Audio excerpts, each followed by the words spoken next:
बुलंदशहर के काले आम चौराहे का इतिहास जानकर रह जाएंगे आप भी हैरान। वो इतिहास जो आज तक आपने नहीं सुना होगा।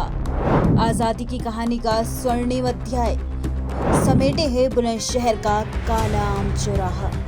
काला आम का असली और पुराना नाम कत्ले आम है। कत्ले आम बदलते बदलते काला आम चौराहा बन गया और इसी नाम से लोगों की जुबान पर चढ़ गया। बुलंदशहर 1857 के गदर में आज़ादी के मतवालों को अंग्रेज पकड़ पकड़ कर मौत के घाट उतार रहे थे। ऐसे में बुलंदशहर के वो लोग जो आज़ादी के आंदोलन से किसी भी प्रकार से जुड़े हुए थे, उन्हें कत्ल कर दिया। जो लोग कंपनी राज के खिलाफ आवाज उठाते थे, उन्हें चौराहे पर स्थित एक आम के पेड़ पर लटका कर उन्हें फांसी दे दी जाती थी। सैकड़ों क्रांतिकारियों को यहाँ कत्ल कर दिया गया। इसी कारण आने वाले वक्त में ये जगह कत्ले आम चौक और बाद में काला आम के नाम से जानी लगी। काला आम का असली नाम नहीं जानते लोग। काला आम का असली नाम अधिकांश लोगों को शायद मालूम ना हो। काला आम का असली नाम और पुराना नाम कत्ले आम है। कत्ले आम बदलते बदलते काला आम चौराहा बन गया और इसी नाम से लोगों की जुबान पर चढ़ गया। यहाँ पहले आम का विशाल बगीचा था। इसी आम के पेड़ों पर आज़ादी के मतवालों को लटका कर फांसी दी जाती थी। कभी कभी अंग्रेजी फौज क्रांतिकारियों को उल्टा लटका कर नीचे आग जला देते थे। उस समय की कहानी को बताने के लिए अब कोई आम का पेड़ तो नहीं बचा है, लेकिन काला आम पर बना शहीद स्मारक आज भी लोगों को शहीदों की याद दिलाता है। क्या कहते हैं इतिहास के जानकार? इतिहास के जानकार हरि अंगीरा बताते हैं कि इस आज़ादी के लिए भारत माता के बेटों ने कितनी यातनाएं और जुल्म सहे थे, इसका हिसाब करना मुश्किल है। जालिमों ने जान भी ली तो तड़पा तड़पा कर। वो उन पलों को याद भी नहीं करना चाहते। उन्होंने बताया कि भारत माता के लालों को पहले तो बर्बरता से कठोर यातना दी जाती थी, उसके बाद उन्हें फांसी पर लटका दिया जाता था। साथ ही कोड़े भी बरसाए जाते थे। क्रांतिकारी उस वक्त भी भारत माता की जय और वंदे मातरम के नारे लगाते रहते थे। कई दिनों तक पेड़ से उनकी लाश लटकी रहती थी। अंग्रेज इस तरह से सामूहिक फांसी देकर लोगों को आतंकित करते थे ताकि देशभक्ति की डगर पर चलने से पहले लोग 100 बार सोचें। कम से कम इतिहास तो यही बताता है कि अंग्रेजों का यह भयंकर जुल्म आज़ादी के मतवालों की दीवानगी रोकने में बिल्कुल नाकाम रही। शहीदों का अंतिम संस्कार करते थे मोहन बाबा।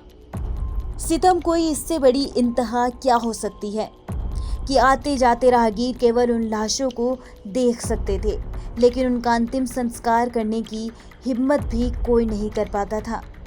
हाँ, लेकिन एक मोहन बाबा नाम के संत थे जो रात में चुपके से शहीदों की लाश ले जाते थे और उसका गुमसुम तरीके से अंतिम संस्कार करते थे। ये काली नदी के तट पर कुटी बनाकर एकांत में रहते थे। उन्हीं के नाम पर इस इलाके का नाम मोहन कुटी पड़ा। कत्लेआम से काला आम तक का सफर। स्वतंत्रता संघर्ष से लेकर आज़ादी मिलने तक बुलंदशहर ने आज़ादी की लड़ाई में पूरे दमखम से भाग लिया। 10 मई 1857 को देश की आज़ादी की प्रथम जंग शुरू हुई। क्रांति का सर्वप्रथम संदेश लेकर अलीगढ़ से बुलंदशहर पंडित नारायण शर्मा 10 मई को आए थे और उन्होंने गुप्त रूप से नवी पलटन को क्रांति की प्रेरणा दी थी। बुलंदशहर जिले में प्रथम स्वतंत्रता संग्राम का बिगुल वीर गुज्जरों ने फूंका। दादरी और सिकंदराबाद के क्षेत्रों में गुज्जरों ने विदेशी शासन का प्रतीक डाक बंगलों, तार घरों और सरकारी इमारतों को ध्वस्त करना प्रारंभ किया। सरकारी संस्थाओं को लूटा गया और इन्हें आग लगा दी गई। एक बार नवी पैदल सेना के सैनिकों ने 46 क्रांतिकारी गुज्जरों को पकड़कर जेल में बंद कर दिया था। इससे क्रांति की आग और भड़क उठी। अंग्रेज विचलित हो उठे। क्रांति का दमन करने के लिए बरेली से मदद मांगी, लेकिन नकारात्मक उत्तर मिला। रामपुर नवाब भी घुड़सवार नहीं भेज सके। सिरमौर बटालियन की 2 फौजी टुकड़ियां जिनके आने की पूर्ण आशा थी, वो भी ना आ सकी। जनरल डीवट को मेरठ का सरकारी खजाना भेजने के लिए कुछ यूरोपियन सैनिक भेजने का जो आग्रह किया गया था, वो भी पूर्ण ना हो सका। बुलंदशहर के अंग्रेज अधिकारियों ने चारों तरफ निराशा छाई हुई थी। इसी बीच क्रांतिकारियों ने 21 मई 1857 को अलीगढ़ से बुलंदशहर तक इलाके को अंग्रेजी शासन से मुक्त करा दिया। हालांकि 25 मई को अंग्रेजों ने फिर से कब्जा कर लिया। बुलंदशहर नगर से करीब 8 किलोमीटर दूर मालागढ़ के नवाब वलीदाद खां उस समय भी अपनी अलग प्रभुसत्ता बनाए हुए थे और अंतिम मुगल बादशाह बहादुर शाह जफर के काफी करीबी और वफादार थे। क्रांति का साथ देने वाले वो दिल्ली से चलकर 14वां रिसाला झांसी की 12वीं पलटन और 6 तोपों को लेकर बुलंदशहर आ गए। 31 मई 1857 को उन्होंने बुलंदशहर पर अधिकार कर लिया और दिल्ली में सैनिकों ने बहादुर शाह जफर को सम्राट घोषित कर दिया। 31 मई से 28 सितंबर तक बुलंदशहर अंग्रेजी दास्ता से मुक्त रहा। इसी बीच स्थिति तेजी से बदलने लगी। आसपास के कई जमींदार अंग्रेजों से जा मिले। लड़ाई में नवाब की सेना का काफी नुकसान हो गया था। नवाब ने बहादुर शाह जफर से घुड़सवार, तोप, गोला, बारूद मांगे, पर बादशाह के पास इतनी शक्ति कहाँ थी। अंग्रेज इस बीच मेरठ छावनी को मजबूत करने में जुट गए।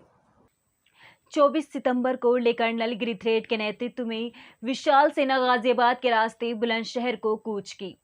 28 सितंबर को इस बुलंदशहर में आज़ादी के चाहने वालों और सेना और अंग्रेजी सेना में घमासान युद्ध हुआ। अंग्रेज विजयी हुए और बुलंदशहर पर फिर से अधिकार कर लिया। इसके बाद बुलंदशहर अंग्रेजों की आंख पर चढ़ गया और चुन चुन कर क्रांतिकारियों का कत्ल किया जाने लगा। साल 1857 से 1847 के दौरान काला आम कत्लगाह बन गया। इस दौरान हजारों क्रांतिकारियों को यहाँ फांसी दी गई। अब काला आम की सूरत बदल गई है। आजादी के बाद लोगों ने सरेआम कत्ल की गवाह रहे इन पेड़ों को कटवा दिया। ये पेड़ लोगों को अखरते थे। काला आम चौराहे के बीचों बीच यहाँ प्रशासन द्वारा शहीद पार्क बनाया गया। अब काला आम चौराहा बुलंदशहर का दिल माना जाता है।